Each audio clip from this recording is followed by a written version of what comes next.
வணக்கம். இலங்கை தமிழரசு கட்சியினுடைய மத்திய செயற்குழு கூட்டம் இன்று காலை 10 மணிக்கு திருவோணமலையிலே கட்சியினுடைய தலைவர் திரு CVK சிவஞானம் ஐயா தலைமையிலே கூடியது. இப்பொழுது 4 மணி ஆகிறது. இவ்வளவு நேரமும் நாங்கள் பல முக்கிய விடயங்கள் குறித்து கலந்துரையாடி தீர்மானங்கள் எடுத்திருக்கிறோம். முதலாவதாக உள்ளூராட்சி மன்ற தேர்தல்கள் நடைபெற இருக்கிற சூழ்நிலையிலே அரசாங்கம் ஒரு சட்டமூலத்தை இப்பொழுது அறிமுகப்படுத்தி இருக்கிறது.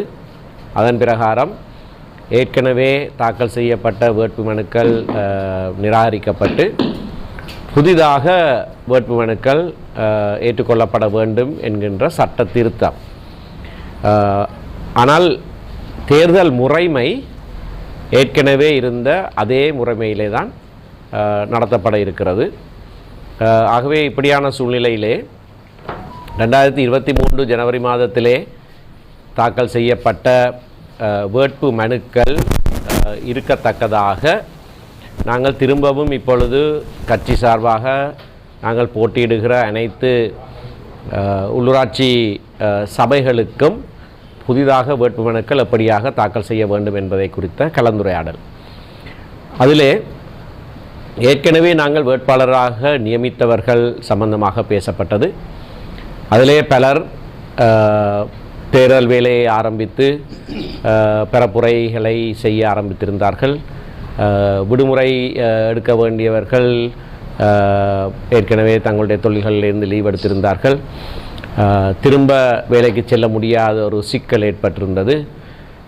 வேறு சிலர் உத்தியோகங்களுக்கு முன்மொழியப்பட்டு உத்தியோக நியமனம் கிடைக்க இருக்கிற தருவாயிலே அவர்கள் வேட்பாளர்களாக இருந்த காரணத்தினாலே அந்த நியமனங்கள் கிடைக்காமல் போயிருந்தன. அந்த வேலை அவர்களுக்கு கிடைக்காமல் இருக்கிறது. இப்படியான பல பின்புலங்களை ஆராய்ந்து நாங்கள் எடுத்த தீர்மானமானது ஏற்கனவே அவரவருக்கு நியமனங்கள் கட்சியாக கொடுக்கப்பட்டிருந்ததோ அவர்களுக்கு ஒரு முன்னுரிமை அடிப்படையிலே அதே ஆட்களுக்கு நாங்கள் முதலிலே வேட்பு மனு கொடுக்கிறதை தீர்மானிப்போம். ஆனால் 2 வருட காலத்துக்கு பிறகு இந்த தேர்தல் நடைபெறுகிற காரணத்தினாலே இந்த இடைப்பட்ட காலத்திலே மரணித்தவர்கள் இருக்கிறார்கள், நாட்டை விட்டு வெளியே போயிருக்கிறவர்கள் இருக்கிறார்கள். பல தேர்தல்கள் இடையிலே நடைபெற்ற போது கட்சியை விட்டு மாற்றுக் கட்சிகளுக்காக வேலை செய்தவர்கள் இருக்கிறார்கள், கட்சிக்கு எதிராக செயற்பட்டவர்கள் இருக்கிறார்கள். அப்படியாக பலதரப்பட்டவர்களும் இந்த வேட்பாளர் குழுவிலே இருக்கக்கூடும் என்ற காரணத்தினாலே அப்படியானவர்கள் சம்பந்தமாக அந்தந்த பிரதேசத்திலே அந்தந்த தொகுதியிலே அல்லது மாவட்டத்திலே அதை குறித்து ஆராய்ந்து அப்படியானவர்களுக்கு பிரதியீடு செய்யப்பட வேண்டும். பிரதியீடு செய்யப்படுகிற போது தலைவர் மிகவும் வினயமாக கேட்டுக்கொண்டது இளைஞர்களுக்கு யுவதிகளுக்கு கூடுதலாக அந்த சந்தர்ப்பங்கள் கொடுக்கப்பட வேண்டும் என்பது. ஆகவே ஏற்கனவே நியமனம் கொடுத்தவர்களுக்கு முன்னுரிமை அடிப்படையிலே அவர்களை நாங்கள் பார்ப்போம். அவர்கள் தொடர்ந்து அந்த நியமனத்தில் இருக்க முடியாதென்ற ஒரு சூழ்நிலை இருந்தால் அதற்கான மாற்றீடு செய்யப்படும். அதிலே இளைஞர்களுக்கும் யுவதிகளுக்கும் கூடுதலான முன்னுரிமை வழங்கப்படும். இரண்டாவதாக நாங்கள் சில ஒழுக்காட்டு நடவடிக்கைகள் சம்பந்தமான விடயங்கள் ஆராய்ந்தோம். அதிலே ஏற்கனவே கடந்த பாராளுமன்ற தேர்தலிலே கட்சிக்கு வெளியே வேறு கட்சிகளோடு அல்லது வேறு குழுக்களோடு சேர்ந்து போட்டியிட்டவர்கள் கட்சியிலிருந்து விலக்கப்படுகிறதான தீர்மானம் கடந்த கூட்டத்தில் எடுக்கப்பட்டிருந்தது. அப்படியானவர்களுடைய பெயர் விவரங்கள் வர்த்தமானியோடு நாங்கள் ஒப்பிட்டு பார்த்து அவர்களுக்கு அந்த அறிவித்தலை கொடுப்போம். மற்றவர்கள் கட்சிக்கு எதிராக பிரச்சாரம் செய்தவர்கள், ஜனாதிபதி தேர்தலிலேயும் பாராளுமன்ற தேர்தலிலேயும் கட்சி முடிவுக்கு எதிராக பிரச்சாரம் செய்தவர்கள், வேலை செய்தவர்கள் சம்பந்தமாக அந்தந்த இடங்களிலே இருந்து வருகிற முறைப்பாடுகளின் அடிப்படையிலே அவர்களுக்கு எதிராக ஒழுக்காட்டு நடவடிக்கை எடுக்கப்பட்டு கொண்டிருக்கிறது. அவர்களிடத்திலே முதலில் விளக்கம் கூறப்படும். விளக்கம் கோரின பிறகு அடுத்த நடவடிக்கை சம்பந்தமான முடிவுகளை நாங்கள் எடுப்போம். மூன்றாவதாக, அரசியல் தீர்வு சம்பந்தமாக தமிழ் கட்சிகள் சேர்ந்து உரையாடுவது என்றொரு விடயம் பிரஸ்தாபிக்கப்பட்டது. இதை குறித்து நாங்கள் ஆழமாக ஆராய்ந்தோம்.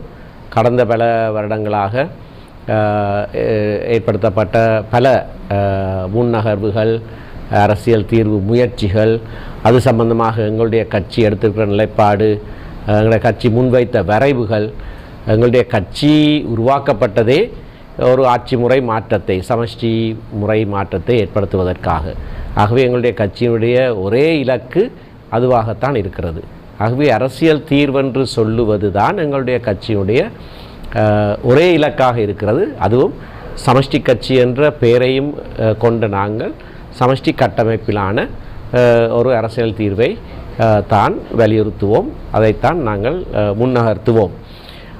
இதை செய்கிற காலகட்டத்திலே 70 வருட காலத்திலே பல மாற்றங்கள் உலகத்திலேயும் இடம்பெற்றிருக்கின்றன. சமஷ்டி என்றால் என்ன, ஒற்றையாட்சி என்றால் என்ன, இதற்கான விரைவிலக்கணங்கள் பல பல மாற்றங்கள் எல்லாம் ஏற்பட்டிருக்கின்றன. இவற்றையெல்லாம் கருத்திலே கொண்டு காலத்துக்கு காலம் நாங்கள் சில முன்மொழிவுகளை செய்திருக்கிறோம். சில வரைவுகளை செய்வதிலே நாங்களும் பங்கு பெற்றியும் இருக்கிறோம். இறுதியாக 2020ஆம் ஆண்டு டிசம்பர் மாதம் 28ஆம் தேதி தமிழ் தேசிய கூட்டமைப்பாக திரு சம்பந்தன், திரு சேனாதிராஜா, திரு சித்தார்த்தன், திரு அடைக்கலநாதன் ஆகிய 4 பேரும் கையொப்பமிட்டு அன்றைய ஜனாதிபதி கோட்டாபய ராஜபக்ச அவர்கள் நியமித்திருந்த நிபுணர் குழுவுக்கு ஒரு முழுமையான தீர்வு திட்டத்தை நாங்கள் அனுப்பியிருந்தோம். அது சம்பந்தமாக அதுக்கு அடுத்த வருஷம் 21ஆம் ஆண்டு பிப்ரவரி மாதம் அந்த குழுவை சந்தித்து விவரமாகவும் எங்களுடைய நிலைப்பாட்டையும் நாங்கள் எடுத்துச் சொல்லியிருந்தோம். ஆகவே இறுதியாக தயாரிக்கப்பட்ட அந்த ஆவணமும் இருக்கிற காரணத்தினாலும் அதுவரைக்கும் செய்யப்பட்ட அனைத்து முயற்சிகளையும் அது உள்ளடக்கினதாகவும் இருப்பதாலும் அதையும் நாங்கள் கருத்திலே எடுத்து வேறு ஆலோசனைகளையும் பெற்று எங்கள் மத்தியிலே நிபுணத்துவம் வாய்ந்த பலர் இருக்கிறார்கள், பேராசிரியர்கள் இருக்கிறார்கள். பலருடைய பெயர்கள் பிரஸ்தாபிக்கப்பட்டது. அப்படியானவர்களையும் நாங்கள் இணைத்து அவர்களுடைய ஆலோசனையையும் பெற்று இந்த விடயத்திலே நாங்கள் முன்னகர்வதென்று தீர்மானிக்கப்பட்டிருக்கிறது. அதற்கு 7 பேர் கொண்ட குழு ஒன்று நியமிக்கப்பட்டிருக்கிறது. தலைவருடைய தலைமையிலே, திரு CVK சிவஞானம் ஐயாவுடைய தலைமையிலே கட்சி பொதுச் செயலாளர் திரு சிவஞானம் ஸ்ரீதரன், சுமந்திரன், நான், திரு சாணக்கியன் ராசமாணிக்கம், திரு துரராஜசிங்கம், திரு கேசவன் சாயந்தன், இந்த 7 பேர் கொண்ட குழு ஒன்று இந்த விடயங்கள் சம்பந்தமாக நடவடிக்கை எடுப்பதற்கு, பேசுவதற்கு, ஆலோசனைகளை பெற்றுக்கொள்வதற்கு, கட்சிக்கு தங்களுடைய நிலைப்பாடுகளை காலத்துக்கு காலம் வெளிப்படுத்துவதற்கென்று நியமிக்கப்பட்டிருக்கிறது. இந்த குழு இது சம்பந்தமாக ஆராய்ந்து அடுத்தடுத்த நடவடிக்கைகளை எடுக்கும். அப்பொழுது தமிழ் தேசிய பரப்பில் இருக்கிற மற்ற கட்சிகளுக்கும் நாங்கள் அழைப்பு விடுப்போம். அவர்களோடும் இணைந்து இந்த கருமத்தை முன்னெடுப்பதற்கான நடவடிக்கைகளை நாங்கள் மேற்கொள்வோம். அந்த பொறுப்பு இந்த 7 பேர் கொண்ட குழுவுக்கு கையளிக்கப்பட்டிருக்கிறது.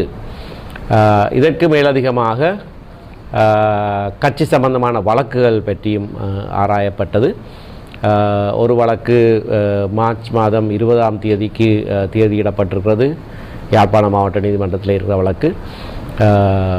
திருவண்ணாமலை நீதிமன்றத்தில் இருக்கிற வழக்கு பிப்ரவரி மாதம் 13ஆம் தேதிக்கு தேதியிடப்பட்டிருக்கிறது. இந்த வழக்குகளை எப்படியாக முடித்துக்கொள்ளலாம் என்பது சம்பந்தமாக, விசேடமாக திருவண்ணாமலை மாவட்ட நீதிமன்ற வழக்கை எப்படியாக முடிவுக்கு கொண்டு வரலாம் என்பது சம்பந்தமாக கடந்த வருடம் ஜூன் மாதத்திலே மத்திய செயற்குழு எனக்கு கொடுத்த ஒரு பொறுப்பின் நிமித்தமாக மத்திய சட்டத்தரணிகளோடும் ஆலோசித்து ஜூலை மாதம் 14ஆம் தேதி மத்திய செயற்குழு கூடிய போது நான் இதனை தீர்ப்பதற்கான வழியை எழுத்திலே சமர்ப்பித்து மத்திய செயற்குழு அதனை ஏற்றிருந்தது.